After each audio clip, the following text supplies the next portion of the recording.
We open at an American football game. The stands are packed, the energy is high, and sitting comfortably in the VIP section is a man named Nicky, with his girlfriend Jess right beside him. The game is going on, but Nicky isn't watching it. His eyes are on the crowd, and when a beautiful woman stands up from her seat and heads out of the stands, a crazy little idea pops into his head. He turns to Jess and makes a small bet. How many people are gonna look at that girl as she walks out? A man sitting nearby overhears and immediately wants in. His name is Luian. Nicky agrees. Everyone throws in $10 and they start counting. When the final count comes in, 7 people looked at her. And of everyone at the table, Jess guessed the closest number. She wins. Luian hands over the money without any hesitation and then asks to start the next round. This time the bet is, who commits the next foul? Jess says she has no knowledge of the game and passes. But Nicky jumps straight in and bets $1,000. The whistle blows. The referee signals a foul, and it's exactly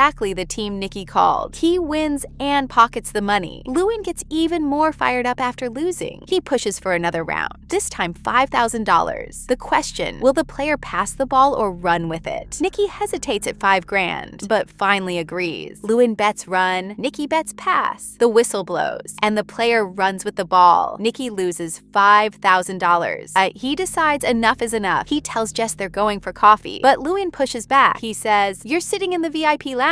You have money. What's $5,000? Play one more round, $10,000 this time." And Nicky agrees. The question this time, will the player complete his next pass? Nicky says yes, but the other team stops the pass dead in the middle. Nicky has now lost $15,000 total. He looks a little uneasy pulling out the money. Then he pauses and says, "Let's bet $50,000 this time." Jess is shocked. Nicky looks angry. Fate is not on his side. He loses again. Another $50,000 gone. Now Jess tells him to stop immediately, but Nicky's ego takes over completely. He throws down $100,000 without thinking. Luian laughs and says, "Look at all that money." Nicky slams a whole bundle of cash on the table without a word. He bets that the next pass will be intercepted, but the pass goes through clean. By now, Nicky has lost millions of dollars and has no idea how to get out of this hole. Jess is stunned watching him. Then Nicky looks across the table and says, "I have $1 million left. Let's put it all on the table." This time the cards decide. Luian has been winning all day and is practically bouncing off the walls with excitement. He's looking at Nicky like a walking ATM machine. Luian flips his card. It's a 5. Nicky just needs anything higher than a 5, and the odds are actually in his favor. He picks up his card and turns it with full confidence. It's a 3. Jess immediately falls off her chair. When Nicky sat down today, he was only planning to bet around $4,000 just for fun. He has now lost over $1 million. After that humiliating loss, he has nothing to say. He quietly takes Jess by the hand and starts walking toward the exit. He is devastated, but Luian calls after him with a smirk. That's what happens when you play with the teacher. Nicky stops and makes one final bet, $2 million. But this time the rules are completely different. The challenge, Luian can pick any random player on the field through a pair of binoculars. And if Nicky can correctly guess that player's jersey number, he wins. Luian is confused. He says this is crazy. It feels like Nicky is just shooting himself in the foot. But a small doubt creeps in. What if Nicky is somehow cheating? To put that doubt to rest, Nicky says, "I won't even be the one guessing. Jess will guess." Jess shoots Nicky an angry look. She has no idea what's going on. She says, "What are the chances that the number I say will match any player out there?" She starts walking out. Luian's security guard steps in her way. There's a small confrontation. Jess calms down and stays. Nicky looks at her and says simply, "Just look at the field and say whatever number feels like yours." Luian picks up the binoculars, scans the field, and picks a player. Then he hands them to Jess. Jess looks through the binoculars. Jersey numbers everywhere she looks. No way to guess. She's at a complete loss. And then she sees a familiar face. Out on the field, wearing jersey number 55, is her friend, Farhad. Nicky's words come back to her. "Say the number that feels like yours." She says 55. Luian is completely stunned. That's the player. That's the number. Jess wonders for a moment how Nicky knew from the beginning that Luian would pick that exact player. But there was no time for that now. They had won. They walk out of that stadium with 2 bags full of cash, having made a profit of $1 million and recovered everything that that was lost. In the car, Nikki tells Jess the whole story. He had been tracking Luyan for a long time. Luyan was well known in high society for his gambling problem. He would jump into any bet put in front of him. Nikki's team had built this entire plan around that one weakness. From the moment Luyan stepped out of his hotel room that morning, the number 55 was being planted into his subconscious. The security guard's lapel pin had 55 on it. The signs on the road to the stadium had 55 on them. And it wasn't just visual. They made sure he heard it too. On the drive to the stadium, a song was played in Luyan's car that referenced the number 55 124 times. His mind was being pulled toward that number over and over without him realizing it. On top of that, Luyan had been shown a photograph of Farhad earlier, so when he looked through those binoculars, his mind naturally went straight to that face and that number, and Jess was kept in the dark deliberately. Her confusion and her reactions needed to be completely real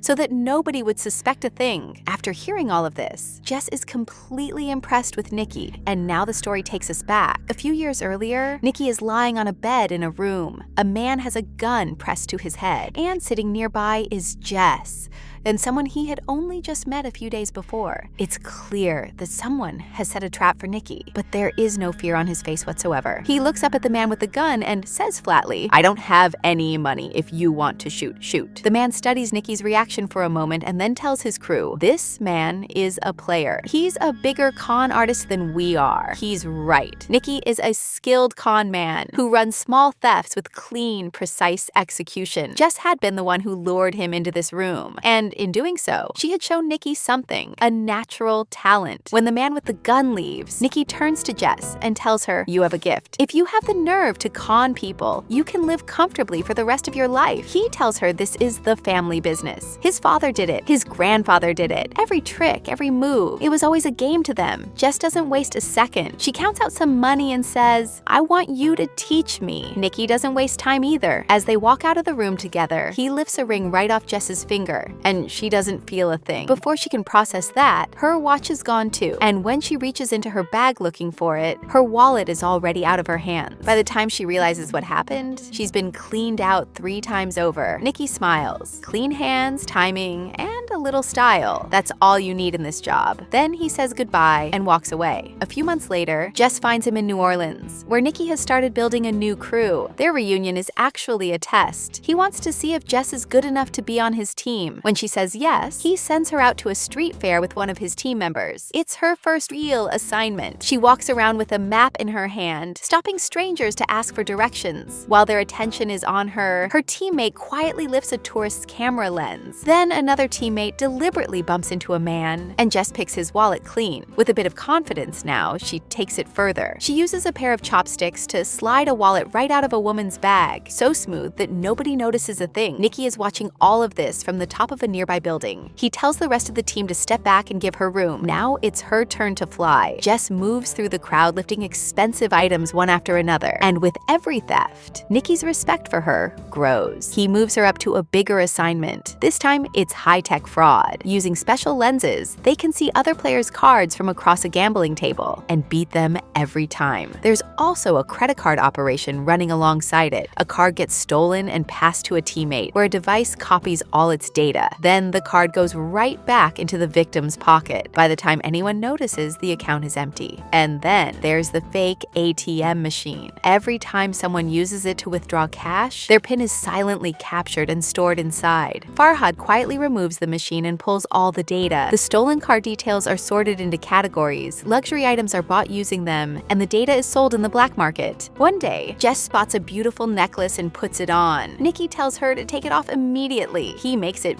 very clear. Everything gets sold. Nothing is personal. Those are the rules. Jess had never seen fraud at this level before. Standing in the middle of a warehouse full of stolen goods was a feeling unlike anything else. The next day, Jess and Farhad head out to a wealthy neighborhood. Their job is to perform. Farhad collapses on the ground and Jess starts screaming, "Please, someone help us, please." It's a distraction. While the crowd rushes over, the rest of the team moves quietly through them, lifting everything of value from the people around them. The whole crew then disappears into a waiting ambulance and drives away. Nobody understood what had just happened. That night, they all celebrate together. Nikki praises the whole team because in just 1 week, they have earned $1.2 million. The next morning, the crew splits up. All documents are destroyed. Everyone is assured their cut will reach their bank account within a few days. But the experienced members of the team already know Nikki always has one last move. They hand him the $1.2 million in cash, and they pull Jess aside with a quiet warning. Don't let him gamble it away. The very next morning, Nikki brings Jess to the VIP lounge of the stadium and puts on the whole performance we saw at the start of the film. Right in front of her eyes, he shows her how millions of dollars can be made in just a few minutes. By this point, Jess has slowly been falling for Nikki. She felt like she was his girlfriend, like he was showing her all this because she meant something to him. But Nikki had included her in his crew from the very beginning for one purpose only, to use her. When everything was over, he handed her $80,000 in cash and said goodbye. Jess stood there with tears in her eyes. Her heart was broken. On one hand, she genuinely loved him. On the other, $80,000 felt like nothing because Nikki had just earned $1 million. But there was no place for emotions in Nikki's world. And now, Jess had seen exactly who he really was. About 3 years later, we see a race car pulling into a service station, and standing there is Nikki. The money is clearly running out. It's written all over his face. Over lunch, he meets with the owner of a racing team, a man named Garriga. Garriga's team has developed a new racing algorithm called EXR. He wants to use it as a trap. The plan is simple. Nikki pretends to be Garriga's chief engineer. Then they stage a very public falling out between them, convincing enough that rival teams believe Nikki has gone rogue and is willing to sell Garriga's secrets. Nikki then sells a fake version of EXR to the rival team. The real system stays with Garriga, whose team wins the race, and Nikki gets 1 million euros for the job, plus whatever he makes from selling the fake system. Nikki thinks this is almost too easy. He could run a scam like this in his sleep, but Garriga's enforcer, a man known as Butcher, doesn't trust Nikki for a second. He pulls him aside and makes things very clear. Do anything wrong, and I will shoot you in the chest. That evening, Nikki puts on a tuxedo and heads to a high society party. His plan is to start a fight with Garriga in front of the right people, so the rival teams can see it. But that plan gets derailed the moment he walks in. Coming down the staircase in a red dress is Jess, 3 years, and she walks straight over and hugs Garriga like they're old friends. Nikki's head spins. He hasn't seen Jess in 3 years, and now she's with someone else, and not just anyone, but the very man who hired him for this job. Jess finds him and speaks quietly. She's not in the game anymore, she says. Whatever happened between them 3 years ago is in the past, and Garriga doesn't know anything about their history. And it needs to stay that way. Nikki's blood boils. He picks up a glass of vodka and drains it in one shot. He came here to act angry. Right now, the anger is completely real. He erupts at Garriga right there in the middle of the party in front of everyone. Security throws him out the door, but the business card of the rival team is already in his hand. The next morning, Nikki sits down with the owner of the McLaren team and gets straight to the point. 3 million euros, and the EXR system is yours in 48 hours. The owner runs a quick test on the track. Seeing the results, his face lights up. The deal is done. Meanwhile, Jess runs into Farhad on the street. Nikki sent him. Farhad tells her that 3 years ago, Nikki had no choice but to leave. He had no other option, and Nikki still loves her. Then Farhad hands her a small box. Inside is the same necklace that Jess had once liked. Whether it's real or fake, there's no way to tell. But it doesn't matter. Seeing that necklace, Jess's heart melts. She says she can't trust Nikki, but something else is written in her eyes entirely. The day of the handoff arrives. Nikki delivers the software to McLaren. A big, strong enforcer counts out 3 million euros and puts them in Nikki's hand. But Nikki can't help himself. He goes and secretly sells a copy of the same software to every other racing team on the grid. New euros with every handshake. By the time the race is about to begin, nobody knows that every single team is running the exact same system. That night, instead of running, Nikki sends Jess a message. If she comes in time, they can leave together. He waits, nobody comes. He's just about to give up. And then Jess walks through the door. But there's no time to run, because right at that moment,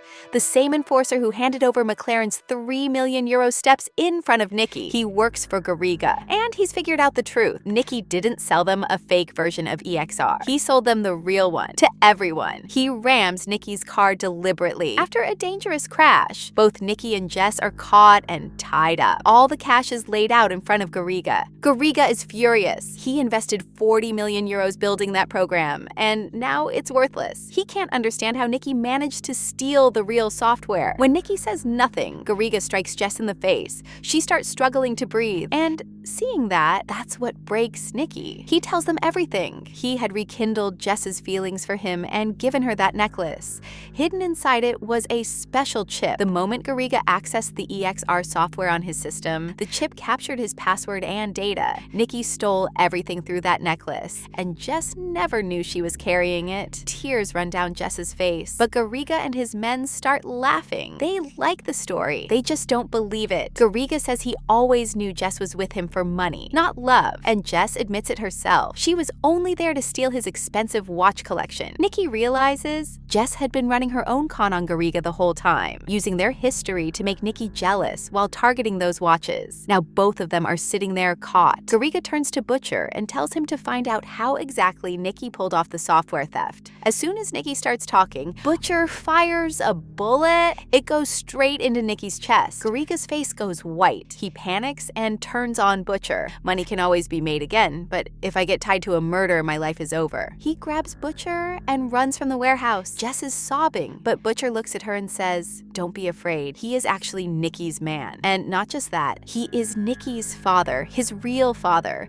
He deliberately aimed the shot to the side of the heart. He seals the wound with the tape, drains the blood with a needle, and stabilizes the air pressure in Nicky's chest. Nicky opens his eyes. He is still alive. It was a crazy plan, but it worked. The pile of money is right there behind them, and all three of them walk out together. Nicky was an orphan. Butcher was the man who raised him and taught him every skill he has. The rule was always never to get emotional, but Nicky has broken that rule. He has genuinely fallen for Jess. Butcher drops them both at the side of the road and takes all the money with him. Nicky walks away with nothing, but on the drive to the hospital, Nicky glances over at Jess and sees Garriga's 200,000 euro watch sitting right in her hand. They look at each other, and they both smile.